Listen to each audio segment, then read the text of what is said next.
మా ఆయనకి గిఫ్ట్ ఇచ్చారు కదా, ఏంటని చెప్తే అడిగితే చెప్పట్లేదు. గెస్ట్ అని చెప్తున్నారు. మేము గెస్ట్ చేయమంటే నాకు అంత దిమాగ్ ఉండదు. నా కొడుకు అంటున్నాడు, తెలియదు మమ్మీ డాడీ డిన్నర్ సెట్ అంటుండ్రు, అదే ఉండొచ్చు అంటున్నాడు. చూస్తున్నాము. నిన్న ఫేర్వెల్ ఫంక్షన్ అయ్యింది. షర్ట్ కూడా ఇచ్చారు మేడం వాళ్ళు ఇచ్చారు బాబుకి. ఇదిగోండి నాకు ఫేవరెట్ కలరు గ్రీను. అయితే ఇలా లాగేస్తాను చింటూ, అంత భద్రం తీసిన అవసరం లేదు. ఏం చేస్తామని ఒకసారి పెట్టేస్తామా.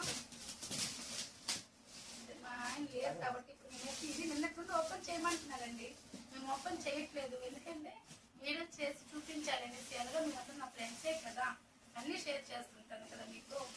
కొన్ని షేర్ చేయలేకపోతుంటాను, మా ఆయన తిడుతుంటారనేసి. ఇప్పుడు మా ఆయన లేరు, నా కొడుకు ఎలాగో ఒకలాగా పిలిచేసి ఓపెన్ చేస్తున్నాము.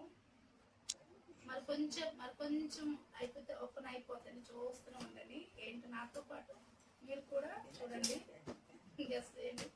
గిఫ్ట్స్ అయితే బోల్డ్ ఉన్నాయి కదండి, కొద్ది రోజులు వెయిట్ చేస్తున్నాం. మాకు కొత్త లేదు అన్నీ పెట్టేసి మరి పెద్ద వీడియో చేసి చూపిస్తాను మొత్తం గిఫ్ట్స్ మొత్తం.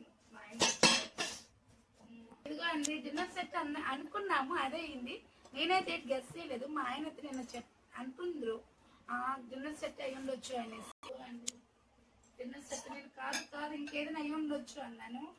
అది లేదు, డిన్నర్ సెట్ అయ్యి ఉండొచ్చు కదా అన్నది. అండి బాగున్నాయి కదా, మంచి హౌస్ అయింది అనుకో, దాంట్లో మంచిగా అన్ని డెకరేట్ చేయొచ్చు, చాలా బాగుంటాయి. మా తమ్ముడికి కూడా ఇలాంటి గిఫ్ట్స్ చేస్తుంటారు వాళ్ళు. వీళ్ళు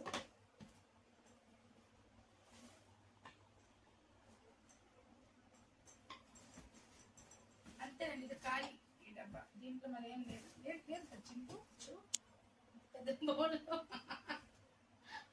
మా చింటూ రాకు ఎవరు లేకుండా కలుస్తుందండి. అందరిలో ఏం తెలియకుండా మంచి పిల్లర్లాగా.